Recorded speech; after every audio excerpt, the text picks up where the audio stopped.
Waalaikumsalam warahmatullahi wabarakatuh. Selamat pagi anak-anak. Pagi Pak. Bagaimana kabarnya hari ini? Alhamdulillah sehat. Alhamdulillah. Nah, di pagi hari ini Bapak akan memberikan beberapa materi tentang ekonomi. Namun sebelum itu, alangkah baiknya pembelajaran pada pagi hari ini kita awali dengan berdoa. Untuk ketua kelas, silakan pimpin doa. Di tempat duduk siap, berdoa mulai.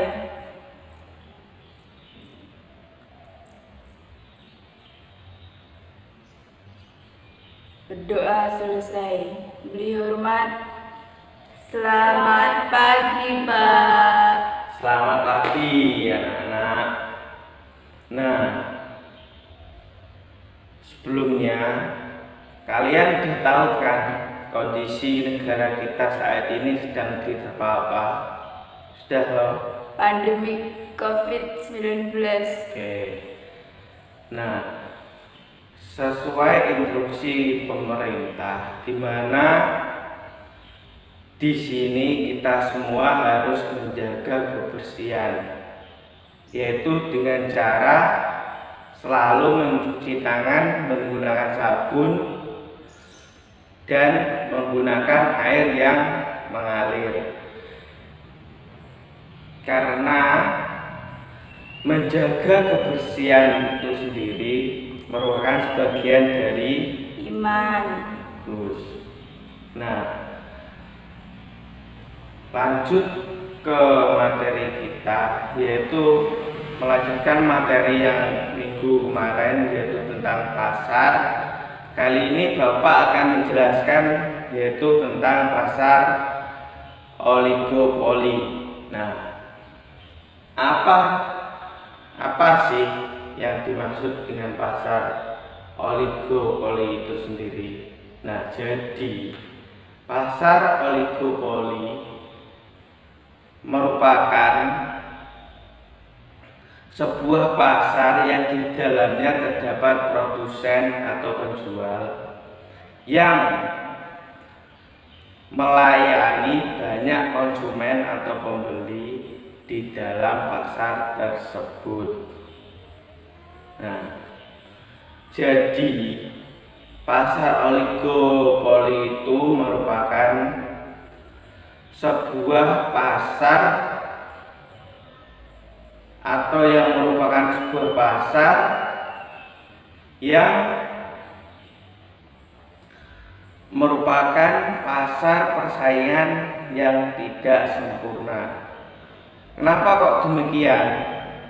Nah, jadi pada barang yang dijual pada pasar oligopoli sifatnya homogen atau sulit dibedakan walaupun banyak para produsen.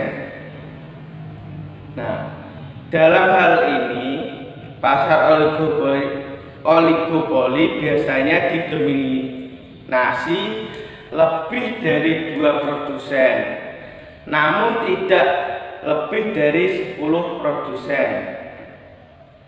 Nah, pada umumnya produsen yang berada pada pasar oligopoli persaingannya melakukan promosi atau dengan melakukan iklan agar penjualan produknya dapat diterima dengan konsumen dengan baik.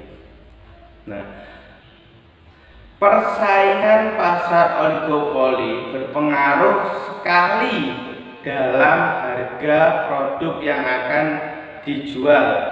Jika salah satu produsen atau perusahaan menurunkan sebuah harga pada produknya, maka perusahaan itu juga akan melakukan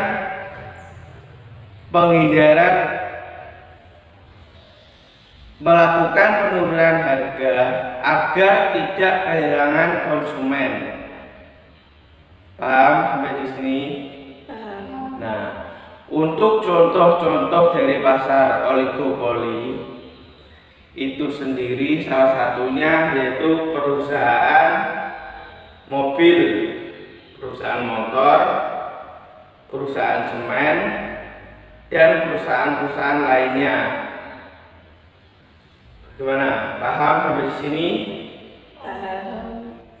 Nah, untuk selanjutnya yaitu ciri-ciri pasar oligopoli.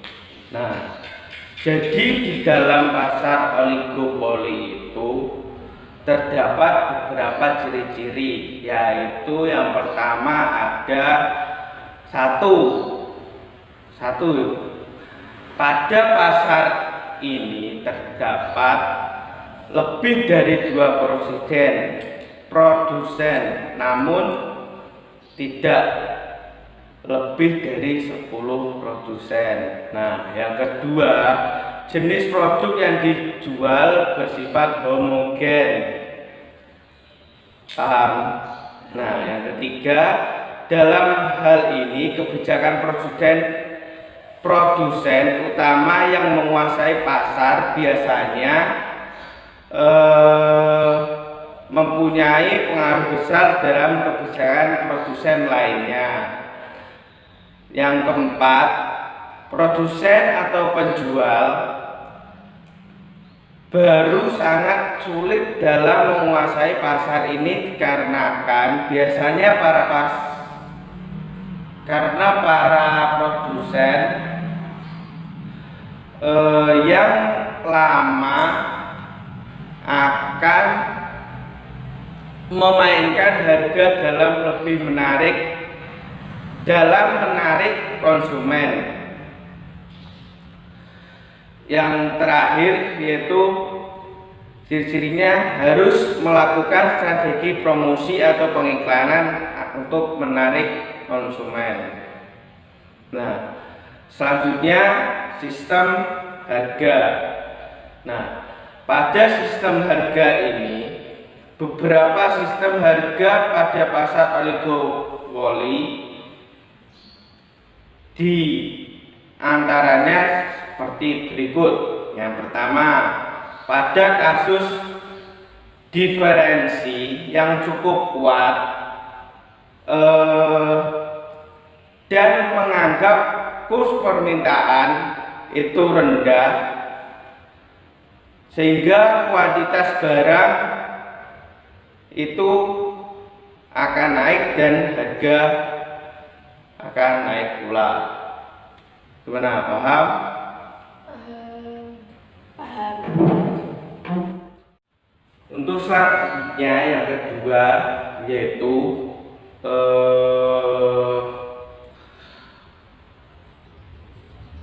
kurva permintaan yang patah. Asumsinya adalah apabila produsen menurunkan harga akan diikuti produsen lainnya, dan apabila harga dinaikkan tidak diikuti perusahaan lainnya. Dengan demikian berarti perilaku produsen dipengaruhi oleh produsen lainnya sehingga menimbulkan implikasi sebagai berikut. Nah, yang pertama, tendensi bagi produsen oligopoli untuk kerjasama di bidang penentuan harga. Yang kedua, tendensi bagi para produsen untuk bersaing, tidak dalam bentuk persaingan harga namun dalam persaingan mutu atau persaingan lainnya. Yang ketiga yaitu kurva permintaan perusahaan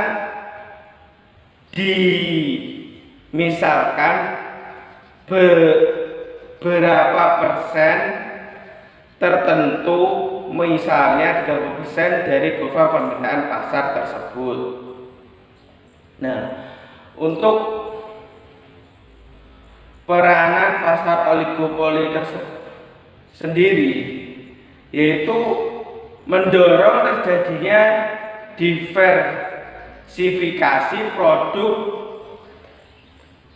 yang lebih dewasa dengan memanfaatkan teknologi baru. Selainnya itu, pasar oligopoli juga mendorong setiap perusahaan untuk menentukan proses produksi yang lebih efisien. Dengan demikian akan tercipta perekonomian yang kreatif dan komparatif dengan biaya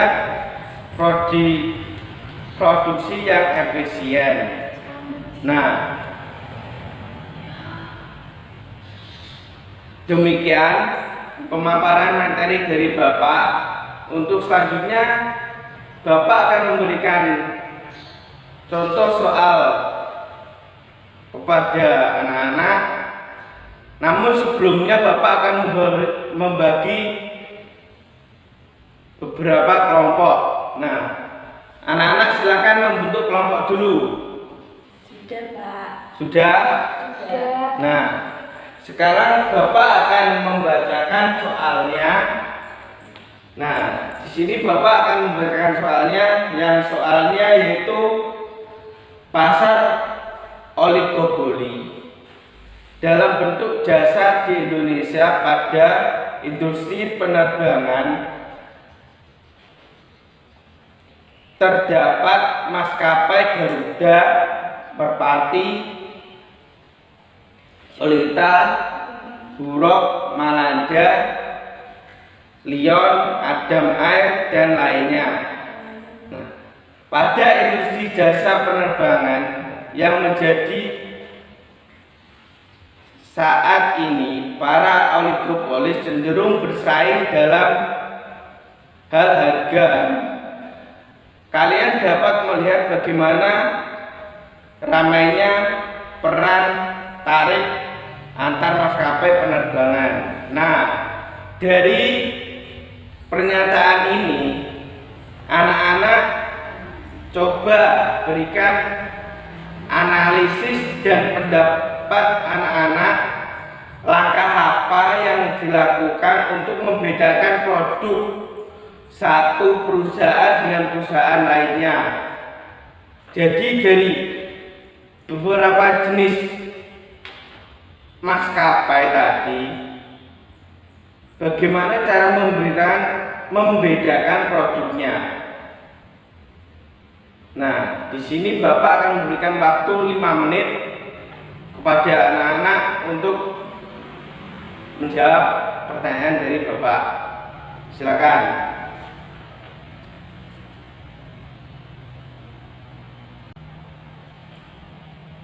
Bagaimana anak-anak? Apakah sudah bisa? Belum, Pak. Oke, masih 3 menit lagi ya anak-anak. Coba kerjakan lagi. Ya.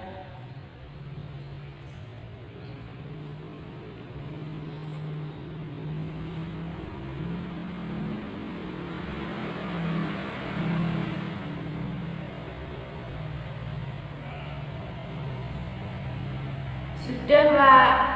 Sudah. Sudah. Nah, coba Dek Tika, silakan menjawab pertanyaan. Menurut analisa saya, sering para oligopolisme menerapkan strategi dalam menguasai dan menarik konsumen adalah dengan membuat model serta memberikan merek tertentu pada produk yang dijual atau strategi diferensiasi produk. Model dan terutama merek ini biasanya dibuat agar berkesan di sanubari konsumen, agar konsumen menjadi loyal. Konsumen yang sudah terikat pada produk merek tertentu akan sulit berpindah ke produk yang lain. Yang kedua, menciptakan ketimpangan distribusi pendapatan. Dan yang ketiga, harganya stabil dan terlalu tinggi bisa mendorong timbulnya inflasi. Oke, sangat bagus sekali jawaban dari Detika. Tepuk tangan buat Detika. Oke, nah jadi untuk membedakan produk atau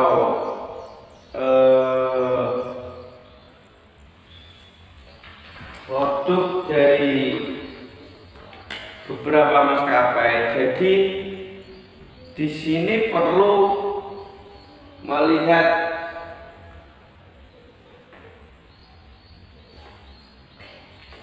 model atau serta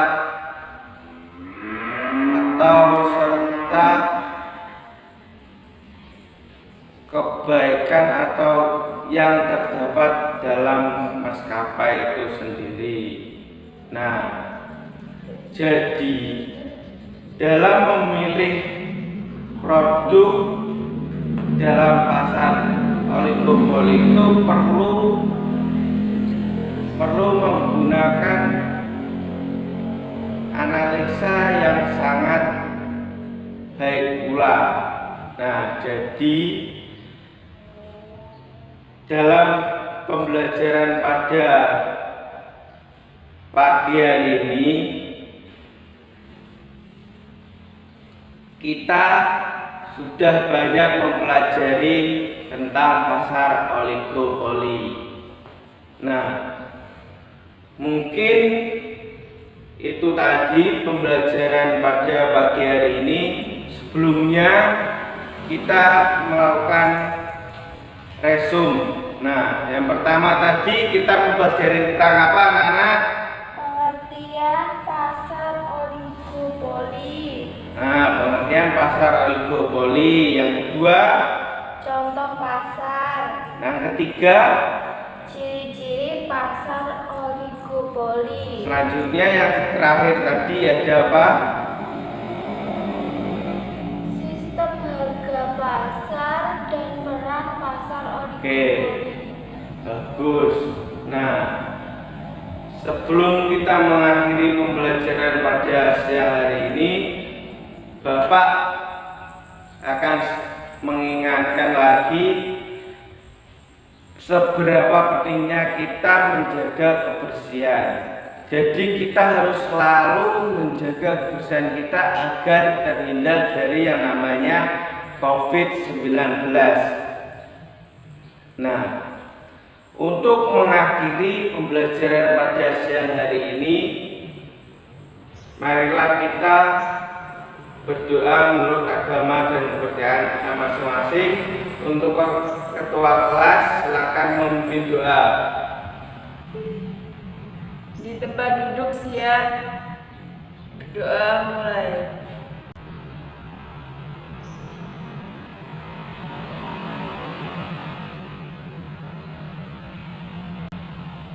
Berdoa selesai. Bisalam. Selamat siang, Pak. Selamat siang, anak-anak. Oke, pembelajaran kita akhiri pada saat ini. Akhirul kalam. Wassalamualaikum warahmatullahi wabarakatuh.